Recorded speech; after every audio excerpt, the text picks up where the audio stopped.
Thanks, Anshu. I'm Shanti, everybody. I'm back. Anyway, so Bob and Ben were supposed to be giving class tonight, so here I am. So I thought tonight I'll just do something different. I might just talk about my life. How's that? That'd be pretty exciting for you. But just my spiritual life. It started when I was only about, probably just over a year old, I think, in my first experience. So I remember looking out this little window at the bottom of the door, had a window pane in the front door and the rain was blowing up against it. And I remember the thought came in my mind and it said, you're not going to stay here for long. When you're older, you will move into the city. And I can understand the language, but I wouldn't know how to speak it. But that just shows you, I remembered that from that time. And of course, when I was about 8, then we moved into the city 8 years later. So these little things along my life kept coming all the time, all along my life. And from the age of probably 6, maybe 6 to the time I moved into the city, maybe 5 or 6, every time I went to bed at night, I used to go into this golden white light, into this new world. And I had this flying horse. I used to go around and see all my mates. So it's cool to all my schoolmates or wherever. They can't remember doing much else, but I remember going visiting people on my horse. But these are sort of things that was in my life, through even as a kid. And I was born, there was 7 of us children, my mum and dad as well. So we were in a big family running around and we are all free to run on the farm. Schooling wasn't a big deal in our family.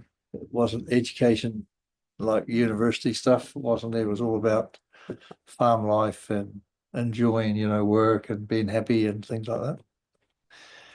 So it was quite interesting. So when left the farm and we moved into the city, and then from about 8, yeah, 8 on. So 8 on, then to about 12.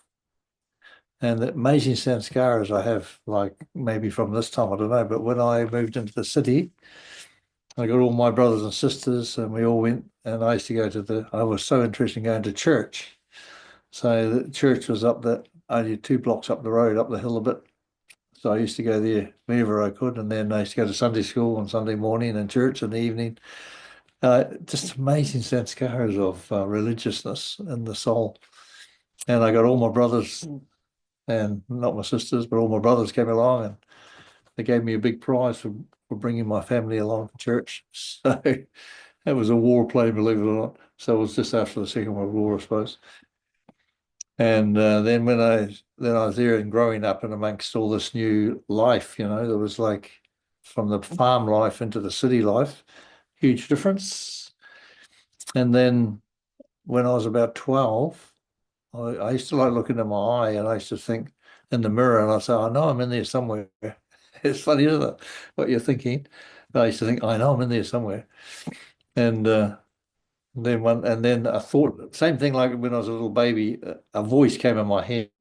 When you're 33, you're going to have some greater experience like Christ had. I thought, oh, well, it'll be pretty amazing.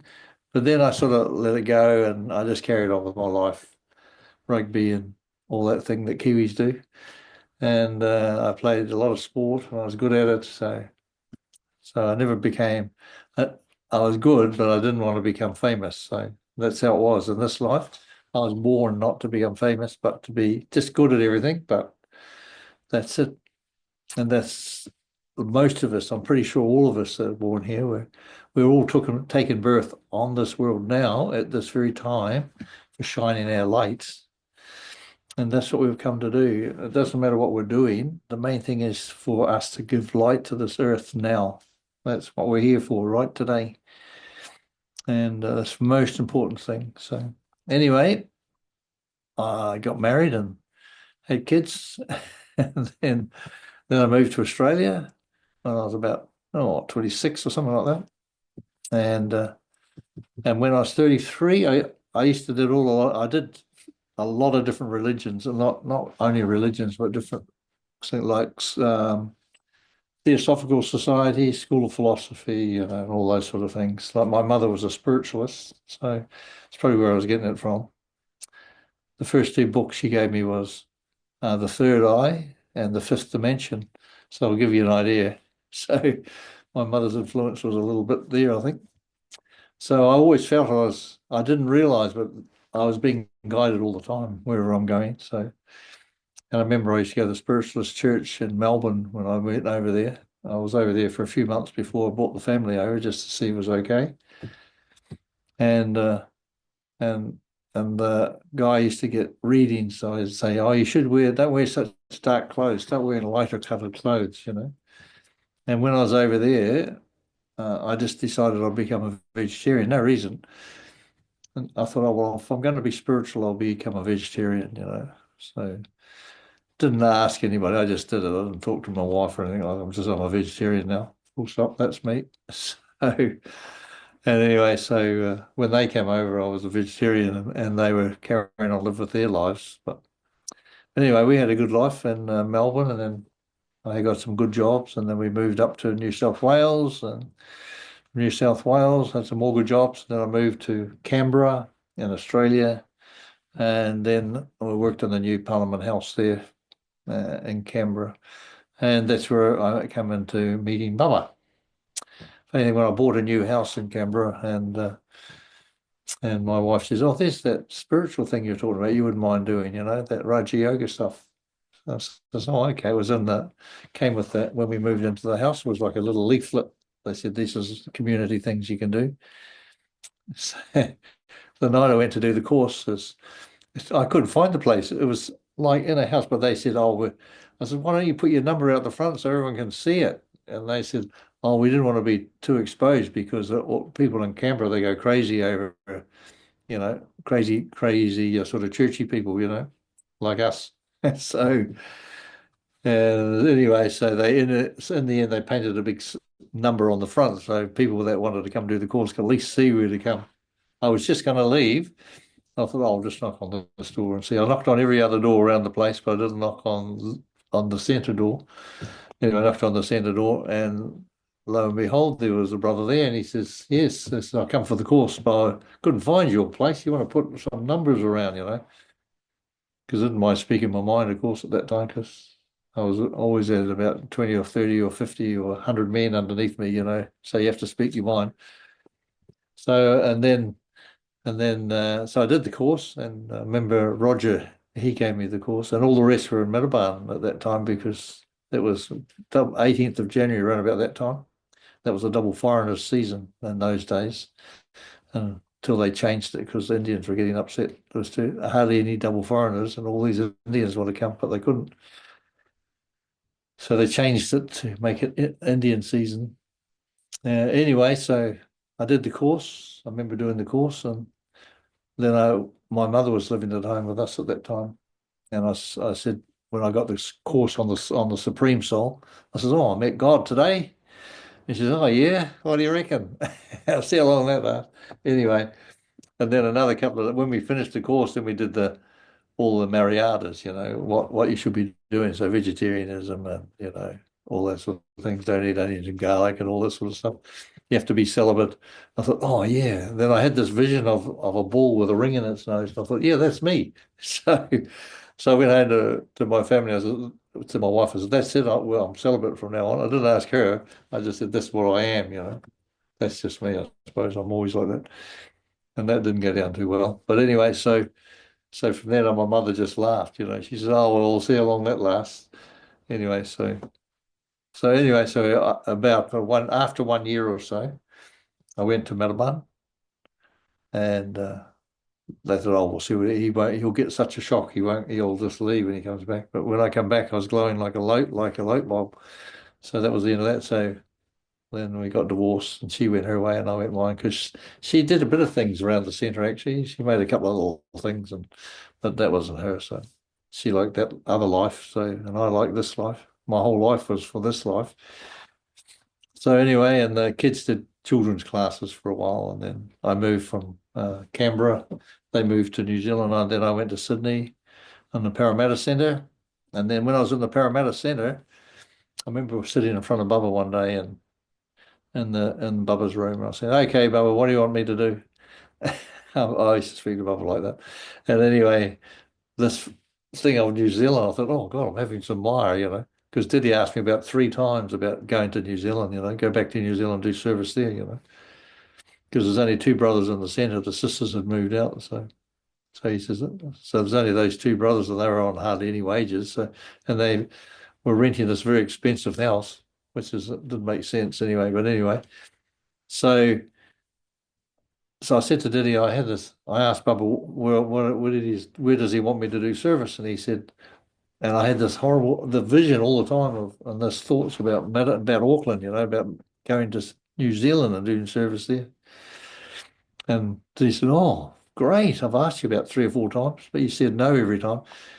But she's, I can understand why you said no, but now Bubba said to go. So he says, but you can't go yet. You have to finish the Merrily Room in Indraprust, which was our first big building in Sydney. I did a lot of karma yoga in Sydney, and Canberra. When we moved into a new centre in Canberra, so I set all that up and built here and built there. Used to mow all the lawns. I was very active. When I think I used to do more work at work than I was at work. So I'd say to the guy who was running the place, I said, look, I got a lot of things to do in the centre back home. He said, okay, where you go? He was really good. But he got fired not long after. But anyway, so he didn't care. But anyway, so I went from Canberra, then I went to Parramatta. So Diddy sent me to Parramatta Centre, which was quite interesting because there was 3 of us in that centre. One brother from Melbourne, me from Canberra, and one brother from Brisbane. So the 3 of us in the centre. When I was only 33 when I came to count, so maybe 34 by the time there, and I was one of the oldies at 35, something like that. So and then because most the average Mr. BK, I think in Sydney, what they said was about was 21 or 24 or something like that. Very young. A lot of people were very young, maybe 25 or something. But they were very young and they came into Guyana. It was like a new cult. Everyone used to come running and doing the cult, and many run away just as fast as well. So we had more than a 50% turnover then. But Rebecca came about the same time as me, and I didn't know Rebecca then until she went to Meadowbarn and I went to Meadowbarn. And I remember Daddy Jenkins saying to Rebecca that she's a very good teacher. This one's a very good teacher. But she's been in the centre for a long time too, off and on. But we had a lot of fun the first time I went to Meadowbarn, and I remember there was five. It was 30 from Sydney, or might have been from Australia. 30. We all went for the first time to Meadowbank, and that was in those days. It was just under Boven, and half the buildings, and they were extending one building we were on, which was Gown Viggown Boven, and so they put 5 of us in one room up there, 2 bunks and one bed. I remember sleeping on the top bunk somewhere. It was just a rough concrete floor because they hadn't finished it. But they had a bathroom going for us and a shower, or bath. You just had bucket baths in those days, nothing else. There was no showers, I think. It was just bucket baths. And I think we went, the first time we went was March, going on April. So it was warm and it got quite hot when we were there, actually, because we used to stay 1 month. From 8th of March to the 8th of February, I stayed. And I didn't get sick once until the last day. I got a little bit of diarrhea or something. Then one of the brothers had some clay and heroin or something. So I ate that. He says, this is what the Indian Army lives on, they said. So anyway, so I ate a bit of that and it fixed me up for a bit anyway. So I felt good. I travelled all the way on the bus back to Ahmedabad. Those days, the bus trip was like 8 hours driving, just to stop paying maybe 30 or 40 rupees for a bus, across the borderline. They used to go all the way around this mountain part to Ahmedabad, all the way back. If I had I wouldn't mind paying it myself. If it was 100, well, in those days, like 100 rupees was a lot of money. It's like because there wasn't much difference. I mean, when I went to New Zealand, from New Zealand the first time, I think it was only like 7 or 8 rupees to 1 New Zealand dollar. So, but you could buy a lot with 1 rupee even in India then. Yeah, that was like 40 years ago. So, so you can imagine it was, so you could afford anything. And everyone used to think India was just an open rubbish tip. So you're eating whatever orange appeal, you're just chucking it out the window, whatever. And you're thinking, well, someone else will have that. It was a funny consciousness, actually. It was very bad, actually, when I look back. But it was, but we used to have a lot of fun. We'd all be going on a bus and we'd be traveling together. So you get to know each other very well. So in Australia it was the first time. So when these five of us brothers were on the top, one brother was a psychopath, I think, and he was running around trying to be some super yogi, whatever he had in his consciousness. And he was doing all sorts of crazy things. But anyway, that's how it is. And he was an actor. But these other brothers were, so there was a couple of them. One was a architect, and there was me as a builder. And I forget what the other guy was. He might have been something like that too, architect. But anyway, we were roughing it up there. And anyway, we had a good time actually. I really enjoyed it so much because when you're young, I mean, young, you can take anything, isn't it? I mean, we were sleeping on a rough old place in the bed and having a chucking a bucket bath, and we were running out of water all the time, just about. So you up 1 bucket of water, that's all you're allowed, and so. But anyway, it was pretty cool. I just loved it. I was out flying like a bird. I was just. I enjoyed every single second of it, and all Bubba's meetings. You get to meet Bubba every third day. Bubba would come every 3 days, and we get to meet Bubba. Sometimes you teach Tolly, and because I think the first time I went, there was only 200 double foreigners altogether. So, and then at the most, I think, and then the rest of the hall would fill up with anyone who was coming. But they didn't have much accommodation because when the double foreigners there, we would take up most of the room because you know how double foreigners need lots of whole bed to themselves, and Indians that take all the beds out and put 20 people there, so they'd all sleep side by side on the floor. But anyway, that was pretty cool. But I used to go, I'd walk up the back of the Shanty Hall, and I'd be having meditation up there nearly every day, and most of the time I'd work in the mornings in the kitchen or peeling, big lockies, big things for our lunches and breakfast. And so we would do after I'm at Valley, we'd all go there and they'd say announce out the front, okay, we want everybody going down to the kitchen and start peeling, because we need your breakfast and we need lunch and whatever. If you're not going to be there, then you'll be going without breakfast. So, and that was part of everyone's. Not everyone did it, but most of us did it, and we used to have a lot of fun actually. And they really appreciate it. You get to meet all the Mandaban brothers, kitchen brothers, and stuff like that. So one year I was working in the kitchen, like all the time. In the beginning, I was just peeling, and peeling potatoes and chopping and doing whatever you have to do. The next year I came along, I think I started working for the bread, unless they started making bread. So then they were chucking this dough up and chucking it down, and it was a funny way. And the oven was, they heated it up with a big fire, and when all the bricks were hot, then they put these loaves, all these tins, and then they put them inside the oven and wait on the bread to cook. It used to taste really nice, actually. And so that was my job, sort of making this dough because I was big and strong. So, and sometimes they get me to make sweet roti, then I'd be punching. They call boxing, so you come into boxing. So it'd take them ages to do that but when I was big and strong, but now they got all machines for everything, so it was good. But in those days they had nothing. It was all by hand, but I loved it so much. And then one year I'd go along and I'm working in the Tolly kitchen. I remember I was working, it was Diwali time, and I was working with Adam Prakash. And anyway, they said, I want you, he comes to, I want you to help me in the Tolly kitchen because I need some big strong brother to lift up these big woks full of toffee, and you tip it out on the tray and they put nuts and all sorts of things in it. And those days in Diwali, they would turn the power. They would have games, not the BKs, but the people on the power board. They would just switch the whole mains, and then the whole of Mount Abu would be black. It's like, and then the motor would roar into, we had a big diesel motor, and it would roar up, and then and then we get our light back, and I'm here hanging in the middle of nowhere, and they have a torch, tip it out quick, because it's going to set. So I was doing that, and anyway, I'll be working like you're working like 12 or 14 hours or something. And I say, look, Adam, I've got to go and have something to drink and something to eat, or just have a breath of air.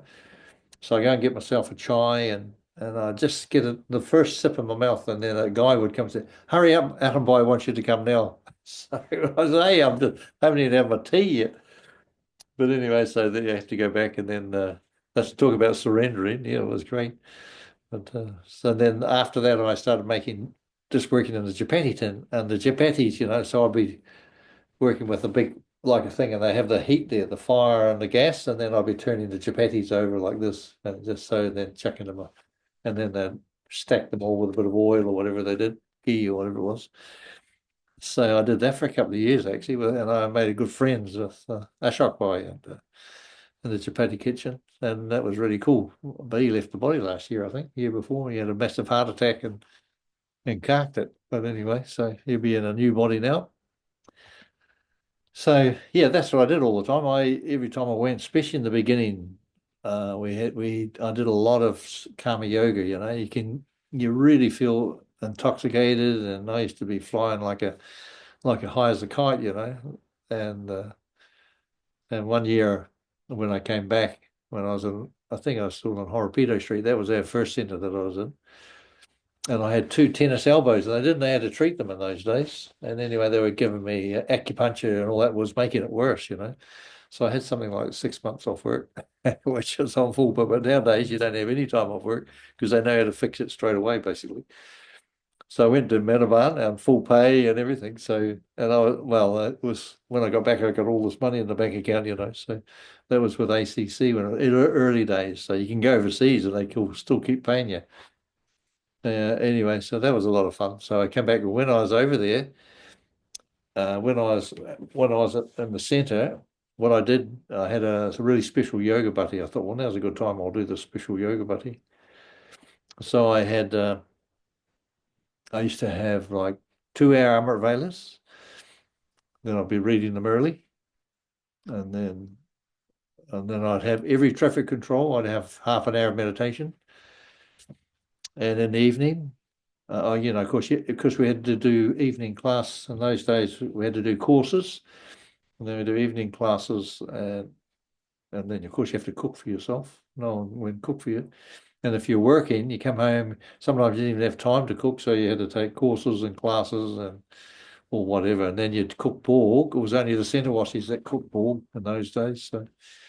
So in the morning we would be cooking pork, reading them early, and doing all sorts of things at the same time. So sometimes I look back and I think, I wonder how I did all that. So it's amazing. So you're working 9 hours a day or something like that, and then coming home and doing something, or sometimes we have turnabout cooking if there was three of us in the centre, which was great. But the last probably nearly 30 years, I'm probably in the centre by myself, basically.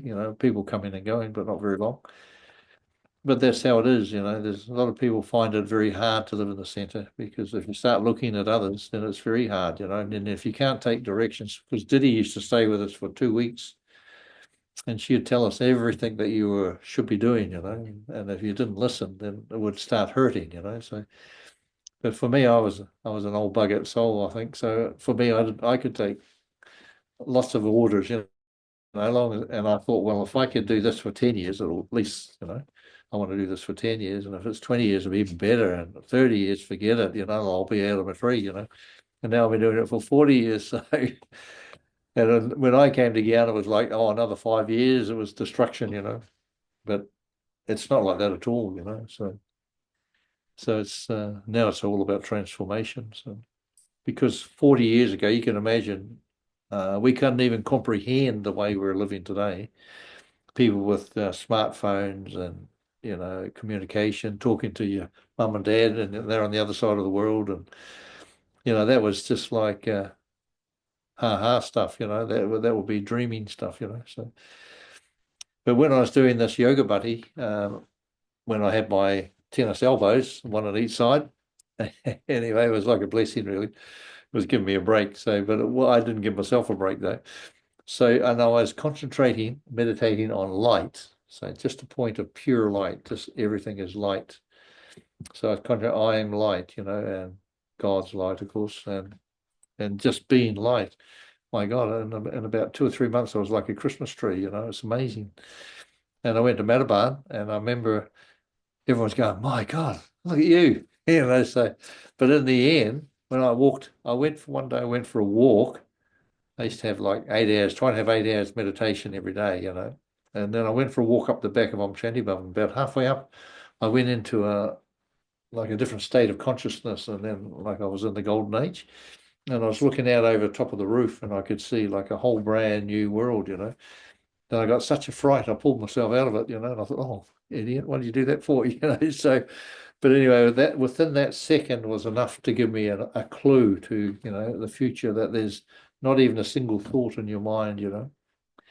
So in that stage, there's no thoughts in your mind because there's nothing to think about. When we're there fresh and we're brand new, the mind is free. It's only there to use it when you need it. But now we've given it the keys to the car, so we have to follow it around wherever it's going. But now we have to take the keys back. So look, I'm driving again now. So you'll be able to relax, sit in the back. So that's what the mind is about. So, but when I had that vision walking up the back and looking, there's a tank stand right up the top. Well, I used to have a lot of my yoga buddies up there actually. I'd go and have a chai, and then after my chai in the afternoon, then I'm from usually 4 till 5:30 or something like that, till it got a bit colder and dark. And then I would come back down, and then in the evening I'd have some go and then have another yoga buddy, because every evening at 5:30 till 7:30 they'd either have a class or a yoga buddy. So you'd have 5 classes a day, and if you weren't at one of them, Diddy would say, "Where were you?" And I said, "Oh, I might have to take my washing to the Dobie Walla." And it was good because Dobie Wally was you are so young and fit, you can run up and down the hills and go and grab your washing and drop it off, and then pick it up all ironed in the evening or the next evening, whatever it was. So, and then you just go and pick it up and pay him and whatever it was. And it was great, all freshly ironed, beautifully ironed clothes and washed. So, and anyway, I was walking up the back. Yeah, I got this vision. But after that, it was like I had like a whole 6 months of this incredible past year. I think it was like finishing off my bhakti really, but it was like a bhakti thing actually when I look back at it, but it was like a chance of a lifetime.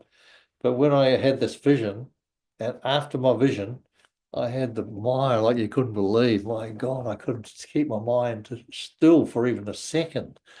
And I go, my God, what am I going to do? And I didn't want to tell anyone about it. I don't know why I didn't want to tell. I had that thing in myself. If there ever was a problem, I'd never tell anybody about it. I don't know why, because I think when I was young, I had an experience when I was about 3. And so then I had an experience. So I had such an experience, but I had such mire that I couldn't meditate. I couldn't even concentrate on what I was doing before. It was like that was finished. It's like, so what I did was I got Daddy Kamaka classes, and they were all translated. So I wrote them all down. And when I brought them back, Sheila Ben came along and she typed them all out for me, and we made a little book out of it. And I remember Cecilia Ben was just new and down then, and she was saying, "Oh, this is so simple knowledge, my God," you know. And it was, of course, Daddy Kamaka was so strict. I made a book out of it. I gave it to Diddy and said, "What do you think?" And she distributed it. She didn't, because no one knew I did it, because you don't have your name on it. It's from Bubba. And I sort of just translated all this stuff to see if it's any good. A lot of people really enjoyed it, but I never ever kept a copy for myself. I did for a while, but I don't know what happened to it.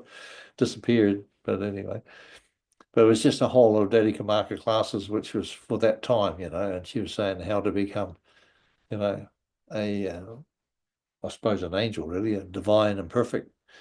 But my God, was pretty strict. I gave it a copy to a couple who were in Auckland at that time, and they were going to go to Metaban, and they said, "Oh, we can go to Metaban now. We just read that Daddy Kamaka file, because we're not that good." So I had to tell them that's okay, just go and enjoy yourself. So, but anyway, that's another part of that drama. So I'd actually written a book way back then, but Cecile had been typed it all out for me, and together we did it all. And that was my first computer I bought, and that was our first one center we ever had. Oh, I don't know what year it was. Must have been a long time ago. Still on Horopito Street, so would have been around about the 90, something like that. And anyway, so we typed that out, and then we had some beautiful programs with the family in Auckland at that time. We used to have weekends, and that's why it's so different now. Like the whole of the city would shut down from 9:30 in the evening on a Friday evening and open again on Monday morning, 9 a.m. So so you couldn't go shopping or anything. All shops were shut, So everyone had weekends, and you either played sport or go and play cards or go with your friends and go for a picnic, or you'd be painting your house and they'd be painting their house, and you help each other. There was always something to do. Everyone had a big garden. It was famous for their quarter acre sections. So, and then everyone would plant their gardens and things. But that was gradually fading out from that time. Earlier than that, people used to do that. I wasn't a garden fanatic really, but I didn't mind planting in the garden, but not really. I would prefer to building something like that. Yeah, so after that, so that experience, I did that, and then it took me a little while. It took me another year, I suppose, and then I was all back on track again. I don't know why I fell off the track. Maybe it was so extreme one way, and I wasn't dealing with my other issues.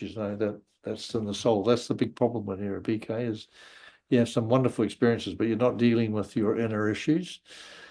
And I think that was me really. I wasn't dealing with my inner issues. So, and because I'd been divorced, and I thought that was the happiest day of my life. Not getting married, getting divorced was happy. But anyway, that was just me. And so that was the thing. So when I became to New Zealand in 1986, and the first program we had was with Daddy Gulzo when she came in. It was Million Minutes of Peace. And I remember we were on the stage, and Tim Shadbolt, who was once the mayor of Auckland, of Auckland and West Auckland, and then he went down and became mayor of Invercargill. But he came. He was supposed to be one of our guest speakers that night, but he came as drunk as anything. I said, "Oh, you're not going up there, mate." So anyway, so we were carried on with the program without him, and I was reading out some of these letters because the school kids were saying, "We want peace. I want Daddy to come home from work and just come home, not go to the pub and not come home and beat us up and things like that." And I think I was sort of choking me up a bit. Really, I should have read them before, but I read them. But anyway, so that was an experience in itself. Anyway, so we had lots of beautiful programs. We had a proper routine in those days. So we all went to go to Manaban together. We'd all go at similar times, different groups, but sometimes you might get 6, 7, 8, 10 of us from New Zealand all go together and get fly together, go to Manaban together and come back, be in Manaban together and come back together. It was like everything we did together. We had weekends. So that was the beauty of Brahmin life in those days. In Auckland Centre, we had 8 sisters and 4 brothers. We had two, well, no one ever sat on a chair or anything. We were all young, of course. We were all sitting on the floor. 2 rows of sisters and 1 row of brothers. So all the sisters were educated with such high degrees, and all the brothers were all the dummies in that sense, as far as education went. But anyway, so we had all these games, but every time we did something, if we did Karma Yoga, we would all be there at the center. Everyone in the center would be there, and everyone would be doing helping and cleaning up and doing the gardening or whatever we're doing, we do it together. And so that was really cool. And that's the beauty. And then we would have picnics. So we were still in Horopito Street, and we had this Padma Ben and her family came, and the mother came later, but there was like a whole group. There was like suddenly 20 kids running around. We had Radha's kids and Padma Ben's kids and a few other kids and Indra Ben and Chandrakant Bai's kids and of course Philippa used to look after them. Philippa and I don't know, someone else was helping her. And they used to have children's classes and do all sorts of things and paintings, and we were flat out doing all sorts of things. So, and then we would have a picnic at the Peace Park, which is not far, where Mount Eden is. At the bottom there, there's they had just finished building it like a stage, and we used to have a picnic on there. We'd be playing cricket and soccer till about lunchtime. It was really fun. We had such fun, but we'd read them early there first, and amongst the sandflies or the mosquitoes. And I can always remember Jess yelling and screaming about these mosquitoes. But anyway, we got over it. And then we had nice breakfast. Everyone had made some nice breakfast. In those days, breakfast was made in the centre, so I'd make some scones. But later on, then Padma used to come along. Then we'd have more different foods. But Nigel would make something, and I'd make something, and then we'd eat that. It was all made at the centre. So, but nowadays we hardly get anyone coming to the centre like it was because it's a different time, isn't it? So as went to the new centre and in Rockfield Road, that was pretty amazing. And in Rockfield Road, we had many guests. Of course, in the old centre, we had Nuwebai, and I think who else came? Nuwebai was one of them, and yeah, I think Jagdish Bai came. Yeah, Jagdish Bai came. That's right. And just before we came, Daddy Kamaka was there. But Daddy Kamaka came in Rockfield Road, and that was really cool. And all the brothers got kicked out, of course, and we had to go and stay in a motel down the road, which was okay. And then Daddy and Mahini Ben, which was her secretary, but also trance messenger, and all the programs we had around the corner in Ellerslie, and that was really nice. We had beautiful programs, and Diddy was there, and Bob and Ben was there, and so it was a full house, and so people sleeping all over the place. And then Daddy Janky came a couple of times, I think. And anyway, the last time she came with Janty Ben, and she says, "I want you to surrender completely." And I said, "I can't surrender completely, Daddy." I said, "We got to earn some money. Who's going to pay the bills?" And so she said, "Oh, okay then." She said. Anyway, she didn't say anything after that. But anyway, that year we went to Melbourne, and she called all the senior brothers and I was there, and anyway, she says, "I want to tell you something, you guys, all you brothers. Jim said no to me. He said, I wanted him to surrender. He said no. And she went on about 1 hour. It would seem like 1 hour. It was for ages. But it was all the good things, actually. So she says, he's such a surrendered brother. Because everyone else there wants to surrender full time. And they keep asking Daddy, can I surrender? Can I surrender? When Daddy asked me, I said no. So you can see the contrast. So anyway, so lots of things happened that way, and it was a lot of fun, But I was almost embarrassed, that sitting there because I never heard anyone speak that long about me. But when I was doing the many programs I did in Scientology, I learned Dianetics, which is a special technique where you can take the sorrow out of people. You go back to a time where they have sorrow and then remove it. And I was doing this technique, and I was learning this in Melbourne. It took me about 18 months to do this one program. And when I was about halfway through, and Daddy Jennings says, "My God," she says, "you got an amazing stage. What are you doing?" So anyway, I said, "I'm just having meditation." I didn't tell her I was doing this special program, and they work on all your issues. So what I was doing it, even though I was learning it, I was dealing with all my issues and getting them out and facing them and taking out the sorrow from my soul. So over many births. So and after that, then after some time, because I decided that I want to do something for the mental health of BKs, because there's some issue that everyone seems to have a problem, including me. So what I did, every time I went to go and learn something, I fixed myself up. So I went to learn about. I went to see the Aboriginals in Australia. That was for about nearly 9 years. So 10 years ago. So for the last 12 years, I've been studying mental health, but not on the university side, but on alternative health. So where they don't need drugs or medication or all that sort of stuff.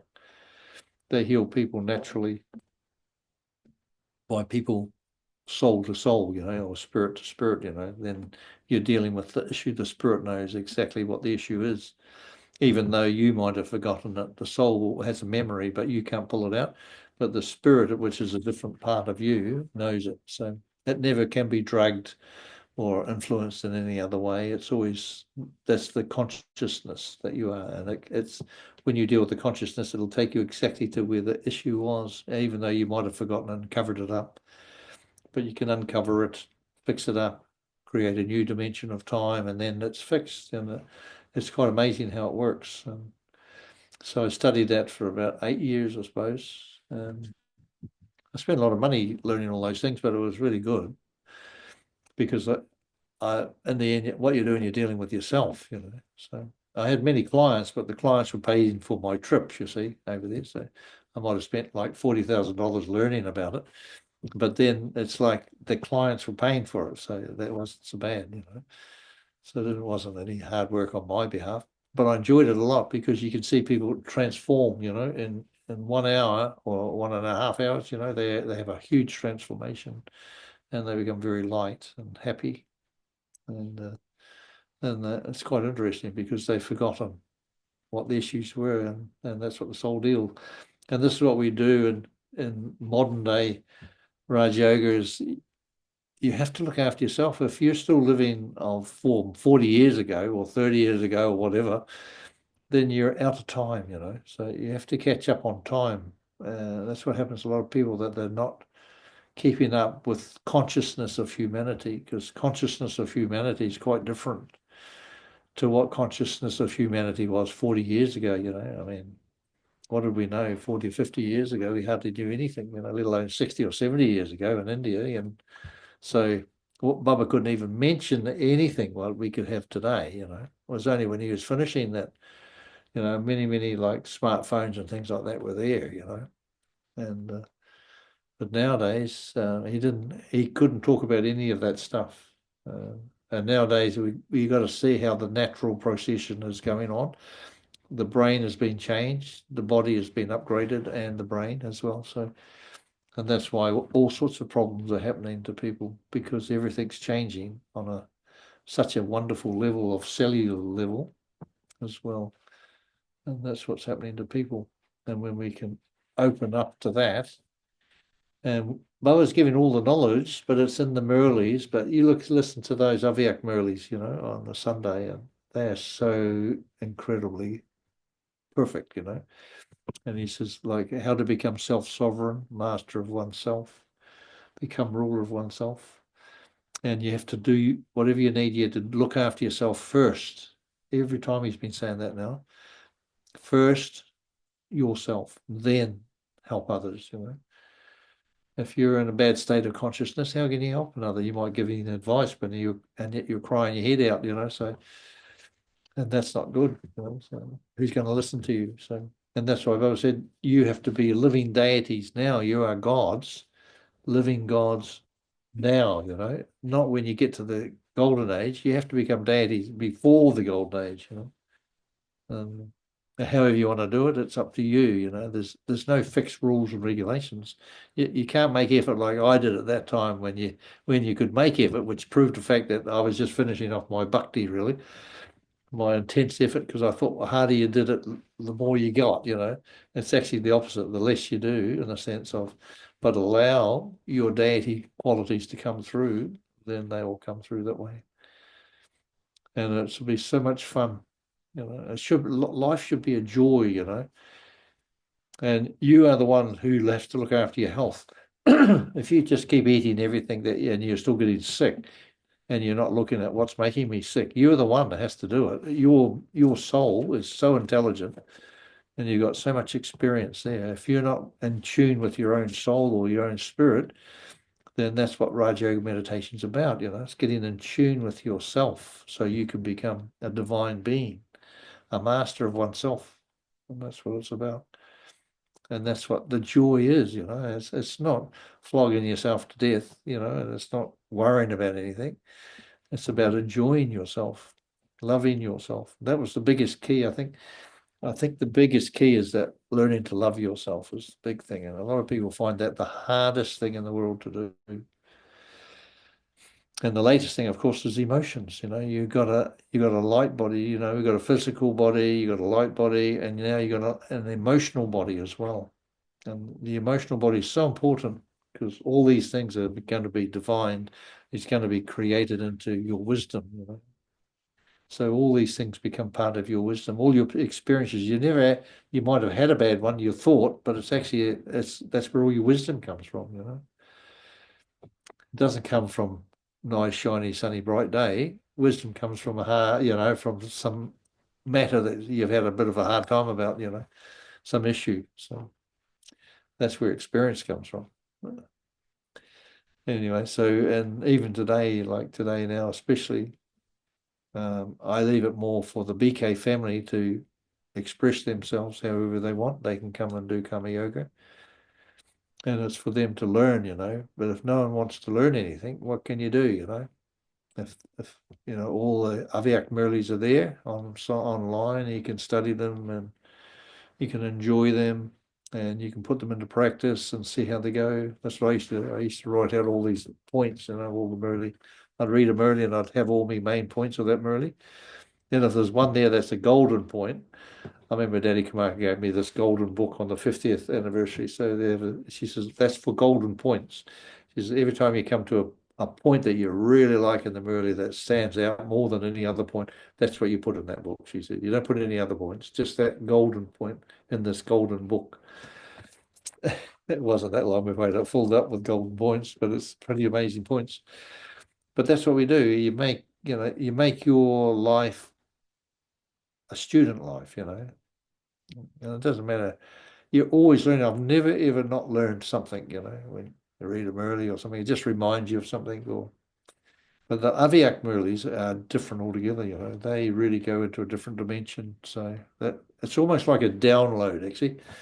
I don't know if you understand what a download is. So when you hear a Murli, some people go asleep when they hear Murlis, they sleep. But actually they're listening on a different level. And that download is still going in for them as well. So those who hear it, enjoy it, that intoxication, they are also getting that download, as well as those who are even fallen asleep, you know, they will also get that download because that's how it works, you know. Just because you're asleep doesn't mean you're asleep. Okay, physically you're asleep, but you're doing all sorts of other things. So just that you can't remember when you come back, that's all. And you'll find at the end of the class, those people who are sleeping, they wake up suddenly and they're back to life again, you know. So not to worry. So, and you cannot make effort to become enlightened, I'll tell you. You can make an effort just to try and become enlightened, but it doesn't work. You just have to allow yourself to become enlightened, and that's the key. You have to allow yourself to become enlightened, to become happy with yourself, to be loving yourself. A lot of people don't allow themselves to be loving themselves. It's such a big key to this Brahmin life, because then you won't have to be looking at others, you won't have to be judging others, you won't have to be talking about others, all that gossip, you know, just as a murderer, you know, it's Maya's murderer. So they'll just murder us. Just enjoy yourself. There's no one better than you. And when you get to know you, you'll love you so much. Anyway, I've probably talked a lot tonight. That's a bit of my life. It's been a great life. I loved it actually. When I look back, I think, my God, it's been fantastic. Sometimes I look back and I think, did I really do all that? That's amazing. But anyway, so that's good life. When you really like your life, you like yourself. So, oh, I was going to, oh, at the beginning, I was going to say, if you want to ask any questions, you can, but we've run out of time just a bit. I got on my horse and away I went. So that was cool. But anyway, it's good. I have a question. Yeah, what do you want? Jim Bhai Om Shanti. I'm Shanti. I have a question. Mm-hmm. When Baba said, Holy, forget the past. So we treasure some very beautiful memories of the past, Yeah, isn't it? he doesn't talk about that good past. He's talking about the negative one. So, Good past. Yeah, yeah, yeah. And some other past that's like what we learned is a stepping stone, and which is become, also very good. yeah, Mm. that's right. It becomes part of your wisdom, you know. So it's Yeah. negative things that's happened to you becomes your soul wisdomizes it. So that becomes part of your wisdom, and you won't be doing those negative next time. If it comes up, you'll say, "Oh, I know what happened last time. I'm not doing that again." Mm. So that Yep. becomes part of your wisdom. Yeah. So did you enjoy typing all those Daddy Kamaka files? Yes. That was cool. I still remember you typing that. Plain as day. Yeah. I used to fill up my boat and then bring the kids and said that I was going shopping, but I landed up at the center secretly. Yeah. Yeah, no, you had been very good support for us early stage, early days. Mm. Very good sustenance. We're like a mother to the center. Well, I've been through all that stuff myself, so Mm, that's why you know all those things. It's not when you've been through it yourself. good sustenance. Yeah, thank you, Baba. Yeah. Sometimes I was a bit strong, probably a bit strict, but it's okay. Okay. Okay, great souls. We'll just have a little bit of meditation. So what I want you to do is just picture yourself as that beautiful light shining in the center of the forehead. And while you're picturing that and you're taking a nice deep breath in, just feel that the air that you're breathing in is going through that light, and into your lungs, into your heart, into the blood, going all around your body. So that light is traveling all the way around and is healing every single cell in your body. And take another nice deep breath. Main thing is always remember to keep breathing and try and breathe consciously so that when you breathe every now and then, just can't do it all the time, of course, but at least sometime during the day, consciously breathe and just feel that light energy is going into your lungs, into the blood, through the heart, to every cell in your body. And it's healing, giving you energy, filling you full of love. And this having self-love, so when I'm breathing for myself, isn't it? So I'm bringing that beautiful light energy in. It's for me. And I'm filling my lungs full of that beautiful light energy and into my heart, into the blood. Blood's going right to the tip of my toe and it's healing any little ache and pain that I have. It's going into there, releasing it, because all our aches and pains is just there because we like them there. So just take a deep breath and just release them. Let that energy flow in there. If you don't want that ache and pain anymore, you can just release it and just breathe. Breathe in. And just at the top of that breath, don't forget that's the silence part. Just before you breathe to the full amount, remember at that particular point is the zero energy. So you won't have a thought in your mind. You have pure consciousness at that point. You won't be influenced. So just try and see that. Take a deep breath in, hold just till you get the top, and then release. So that's when that beautiful consciousness is there. You can experience that. Okay, dear souls, love you all. Don't forget, love yourself and keep shining that beautiful light. Okay.